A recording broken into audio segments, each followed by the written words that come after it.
The mountains of Verican were not designed for humans. They cut into the sky like broken spears, jagged, ancient, and cold enough to freeze the breath of whoever dared climb them. Clouds moved here like ghosts, drifting low and heavy, swallowing entire valleys with a single exhale. Soldiers who entered these mountains carried more than weapons. They carried the quiet fear that the land itself was watching them, waiting for them to slip. Delta Unit Z-12, known simply as the Snakes, had set up camp on the eastern ridge. They were the elite of the elite, men trained for years, hardened by wars no one wrote about, and proud of their 7 unbroken years of long-range sniper dominance.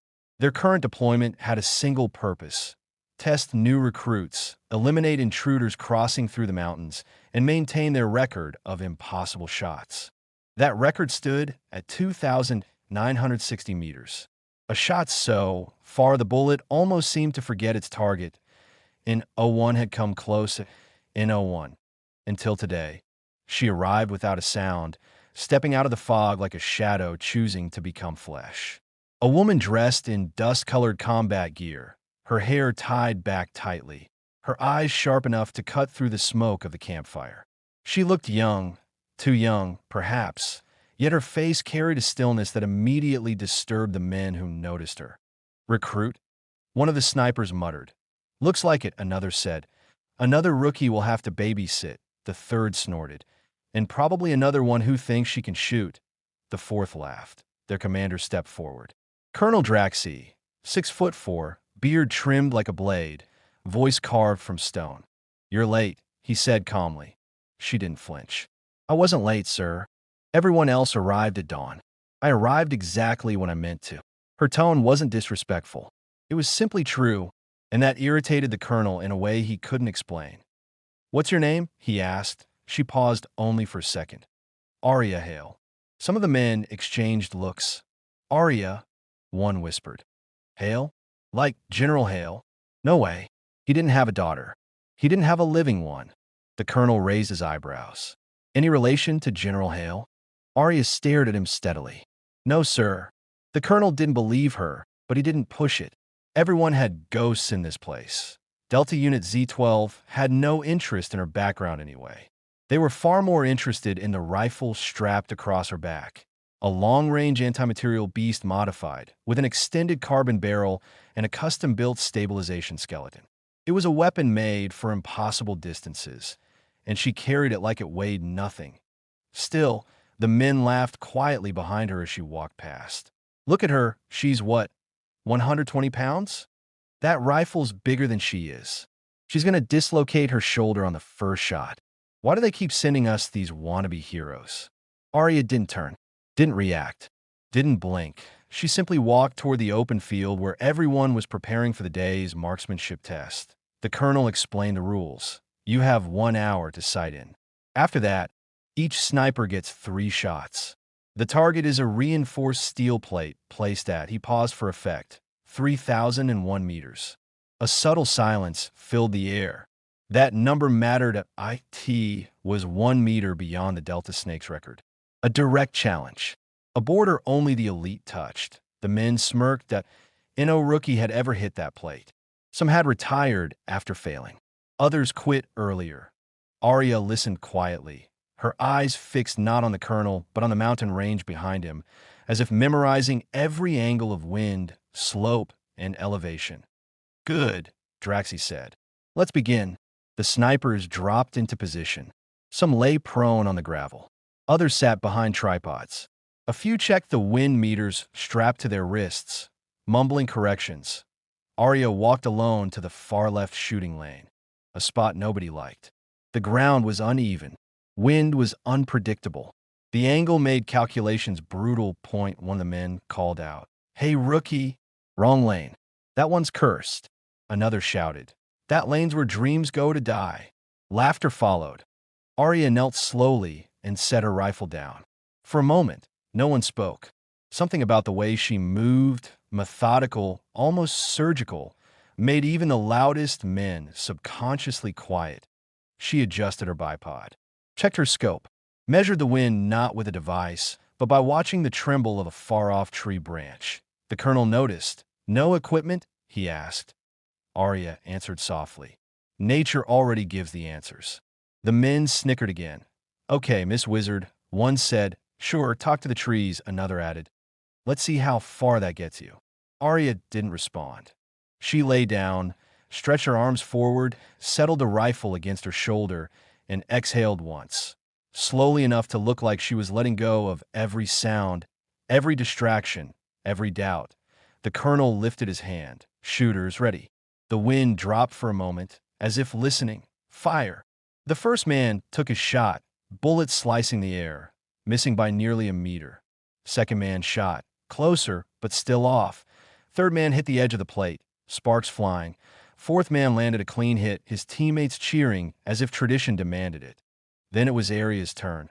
The rookies usually shot last, but the colonel wanted to get her humiliation over with quickly. Aria Hale, he called. Your first shot. The snipers leaned back, ready to laugh. Aria inhaled deeply. The world around her seemed to slow. Wind threads dancing, clouds drifting, the earth exhaling beneath her fingers. 3,000 meters away, the steel plate shimmered from heat. She whispered something too quietly for anyone to hear. Then she fired, and O1 tracked the bullet. It moved too fast, too impossibly far, swallowed by rising thermals. 0.1 second past 0.2, 0.3, then pang. The sound rang across the valley like a bell struck by lightning. Direct hit. Dead center. Silence. Absolute silence. The colonel's jaw tightened. The snipers froze. Someone whispered, "No way." Another muttered, "Beginner's luck." A third shook his head. It was a fluke. They reset the plate. Second shot, the colonel said, hiding his unease. Aria didn't adjust anything. She simply breathed again and fired. Another hit. This time even louder. Now panic flowed through the camp like cold water. The colonel's voice trembled without meaning to. Third shot. Aria's finger rested gently on the trigger. She didn't blink.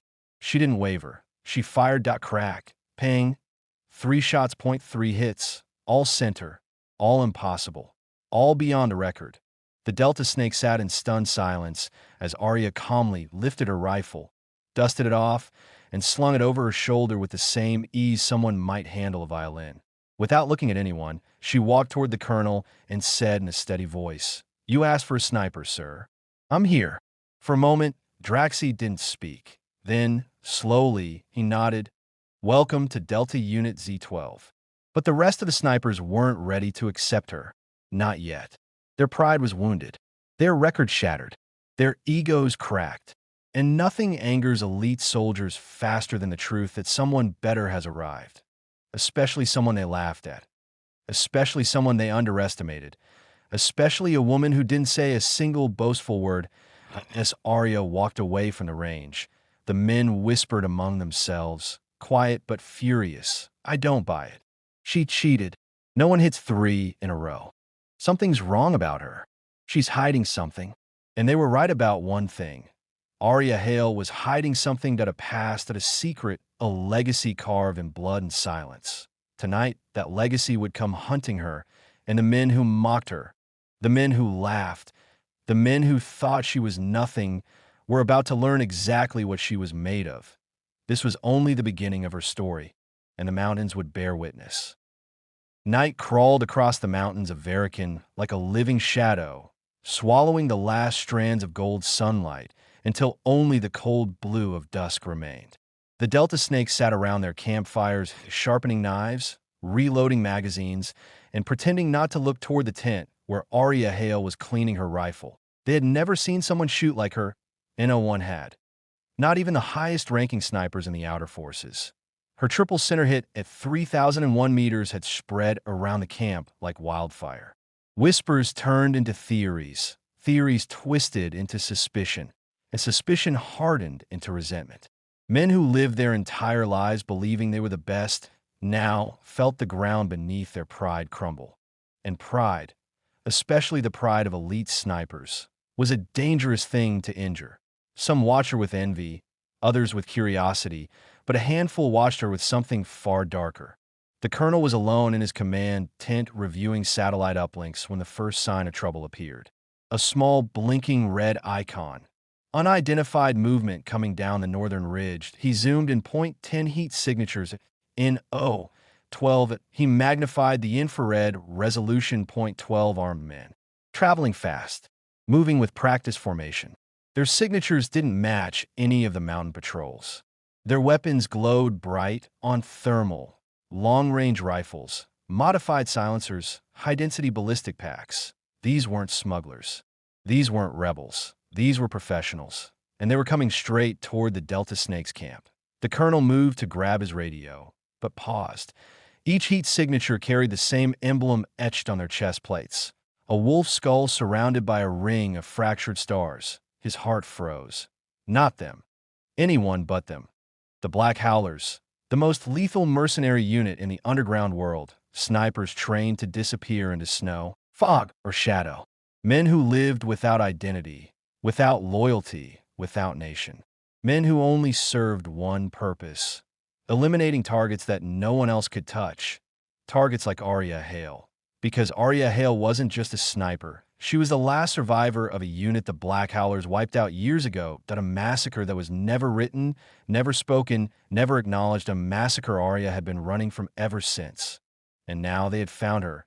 The colonel stood and stepped outside, his breath vanishing into the cold air like smoke. He scanned the camp. Men sharpening knives, laughing, drinking bitter mountain coffee, unaware that death was sprinting toward them through the darkness.